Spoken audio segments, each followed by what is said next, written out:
If you completed your expense report worksheet from the movie on entering data, then you should have a worksheet that looks something like this.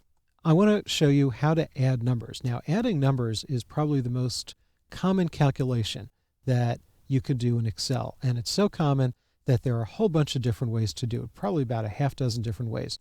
So let's start off simple. I'm going to show you the basic manual way. I kind of think of it as the cherry pick method.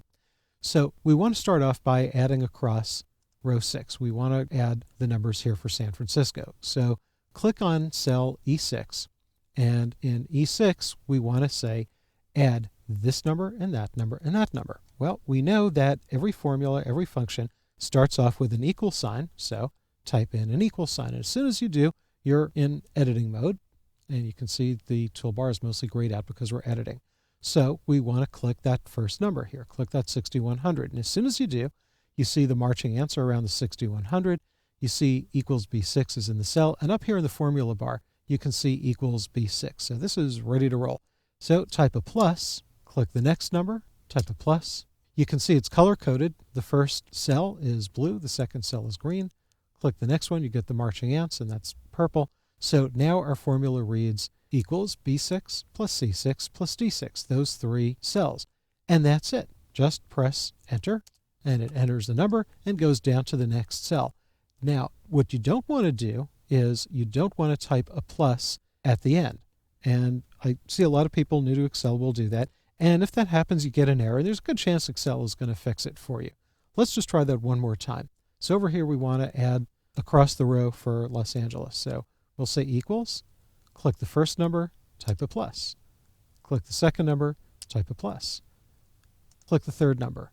No more plus. We're done. Also, if you're using a full-size keyboard and you have the keypad on the right side, you're probably best off using the plus on the right side than trying to use the plus that's next to the backspace key. Because if you're using the plus next to the backspace key, you have to remember to hold the shift key down, and it's just not as efficient. Now, we're done with adding these numbers for LA. So instead of pressing the enter key, just press Control Enter, right? Hold the Control key down, press enter, so we're right there. And we can autofill this.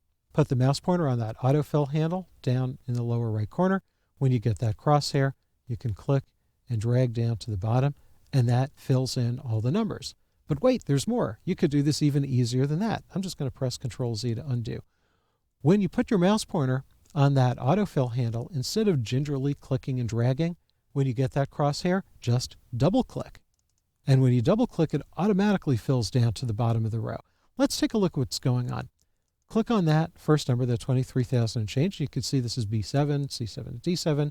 Click the next one, B8, and the next one. You see what Excel is doing is it's not literally copying the formula, it's adjusting it. It's adjusting based on the row.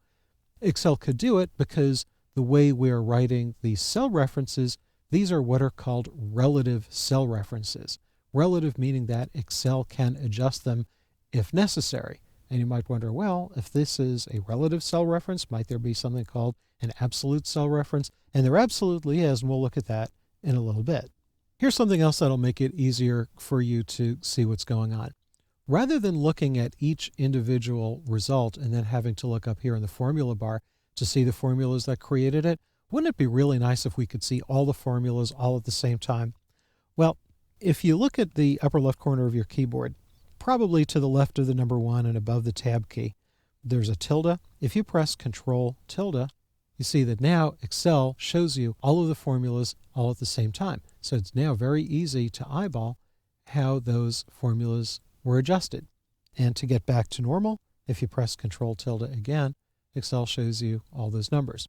Well, let's cherry pick going down the column for January. So click here in cell B14, type equals, first number for January, plus, second number, plus, and so on.